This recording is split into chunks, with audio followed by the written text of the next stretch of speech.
दोस्तों, विश्वास कमाना सालों की मेहनत का काम है, लेकिन इसे बनाए रखना सबसे बड़ी परीक्षा है। सच्ची ईमानदारी वो नहीं है जो सिर्फ अच्छे वक्त में दिखे, बल्कि वह है जो लालच के सामने बिना डगमगाए। आज की कहानी मुंशी प्रेमचंद जी की प्रसिद्ध कहानी विश्वास पर आधारित है। विश्वास का ये एक संक्षिप्त सारांश है। कहानी के 3 पात्र हैं। मिस जोशी, एक साधारण स्कूल टीचर, लेकिन पूरे बॉम्बे, जब ये कहानी लिखी गई तब मुंबई को बॉम्बे कहा जाता था, इसलिए कहानी में बॉम्बे ही लिखा हुआ है और हम भी उसे बॉम्बे ही बोलेंगे। लेकिन पूरे बॉम्बे के सभ्य समाज की क्वीन, सरकारी ठेके और बड़े बड़े काम इन्हीं के इशारे पर होते थे।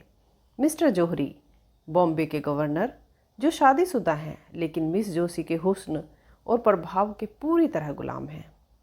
मिस्टर आप्टे, एक बेहद ईमानदार, स्वाभिमानी लेखक और देशभक्त, जो सरकार की गलत नीतियों के खिलाफ अखबारों में लिखते हैं। इस कहानी की शुरुआत होती है मिस जोशी के आलीशान जीवन से। वे भले ही एक स्कूल टीचर हैं, लेकिन उनका रुतबा किसी रानी से कम नहीं। बड़े बड़े अमीर और अधिकारी उनके घर के चक्कर काटते हैं, क्योंकि बॉम्बे के गवर्नर मिस्टर जौहरी उनके प्रभाव में हैं। जौहरी साहब मिस जोशी की हर बात मानते हैं। इसी बीच सरकार अनाज पर एक नया टैक्स लगा देती है, जिसका गरीब जनता भारी विरोध कर रही होती है। इस कहानी में मिस्टर आप्टे की एंट्री होती है। यहाँ पर मिस जोशी इसे एक चैलेंज की तरह लेती हैं। जनता के इस आंदोलन और विरोध के पीछे का दिमाग होता है मिस्टर आप्टे का। वे अपने तीखे लेखों से सरकार की नाक में दम कर देते हैं। मिस्टर जौहरी और मिस जोशी इस बात से परेशान हो जाते हैं। मिस जोशी घमंड में मिस्टर जौहरी से कहती हैं कि वे खुद जाकर इस आप्टे का पर्दाफाश करेंगी और उसे अपनी बातों में फंसाएंगी और उसे बदनाम कर देंगी, ताकि आंदोलन कमज़ोर हो जाए। मिस जोशी मिस्टर आप्टे से मुलाकात करने उनके घर जाती हैं। वो एक बहुत ही साधारण सी वेशभूषा अपनाती हैं और उसके बाद वो आप्टे के घर पहुंचती हैं। वो सोचती हैं कि आप्टे कोई बड़ा नेता होगा जो ऐश कर रहा होगा, लेकिन वो वहाँ जाकर देखती है तो हैरान रह जाती है कि आप्टे गरीब लोहार के टूटे फूटे घर में बेहद तंगी और सादगी से रह रहे होते हैं। मिस जोशी उन्हें अपने बातों में फंसाने, उन पर झूठे आरोप लगाने की कोशिश करती हैं, लेकिन मिस्टर आप्टे की सच्चाई और बातों का एक अजीब सा जादू होता है। जब मिस जोशी पूछती हैं कि क्या आप मुझ पर विश्वास करते हैं, तब आप्टे अपने जीवन का एक कड़वा सच बताते हैं। वो कहते हैं, मैंने आज तक किसी औरत पर विश्वास नहीं किया। मैं जन्म से अनाथ हूँ। गरीबी के कारण मैंने मोची और धोबी का काम किया, यहाँ तक कि एक बार चोरी के आरोप में मुझे नासिक जेल में डाल दिया गया था, जहाँ से मैं भाग खड़ा हुआ।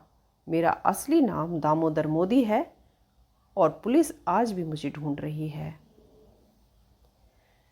मिस्टर आप्टे का विश्वास करने का मिस जोशी पर बहुत असर पड़ा। उनका बिल्कुल ही हृदय परिवर्तन हो गया। मिस्टर आप्टे की यह बेबाक ईमानदारी और अटूट सच्चाई देखकर मिस जोशी के पैरों के तले ज़मीन खिसक जाती है। वो सोचती है कि जो इंसान अपनी कमज़ोरी और अपना पुराना सच एक अनजान औरत के सामने रख सकता है, वह कितना पवित्र होगा। जहाँ पूरी दुनिया मिस जोशी के जिस्म और रुतबे से प्यार करती है, वहीं आप्टे ने उन पर विश्वास किया था।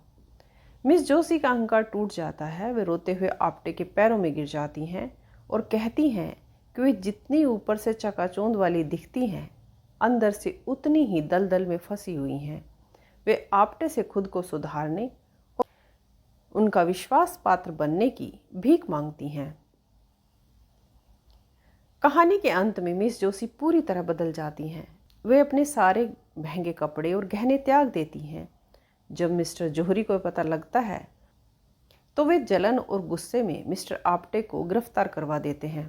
मिस जोशी मिस्टर जौहरी के सामने आकर खड़ी होकर कहती हैं कि अब मैं उस ऐशो आराम की ज़िंदगी में कभी नहीं लौटूंगी।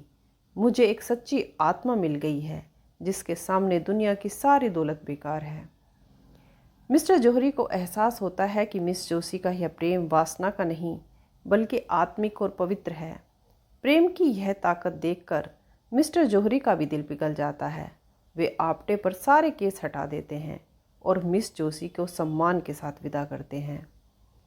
दोस्तों, मुंशी प्रेमचंद जी की यह कहानी हमें सिखाती है कि जब किसी इंसान को जीवन में पहली बार किसी का सच्चा विश्वास मिलता है तो वो बड़े से बड़े पापी और अहंकारी का भी हृदय परिवर्तन करा सकता है। सच्चा प्रेम और विश्वास किसी को झुकाता नहीं, बल्कि उसे अंदर से आज़ाद कर देता है। तो दोस्तों, कमेंट्स बॉक्स में बताना कि क्या आज के ज़माने में भी किसी पर आंख बंद करके विश्वास किया जा सकता है। मुझे आपके कमेंट्स का इंतज़ार रहेगा। दोस्तों, अगर आपको प्रेमचंद जी की कहानी पसंद आई हो और मेरी पेशकश पसंद आई हो तो वीडियो को लाइक और शेयर करना ना भूलें। ऐसी ही और क्लासिक कहानियों के लिए हमारे चैनल को सब्सक्राइब भी अवश्य करें। मिलते हैं फिर ऐसी ही एक और नई कहानी के साथ। तब तक के लिए धन्यवाद।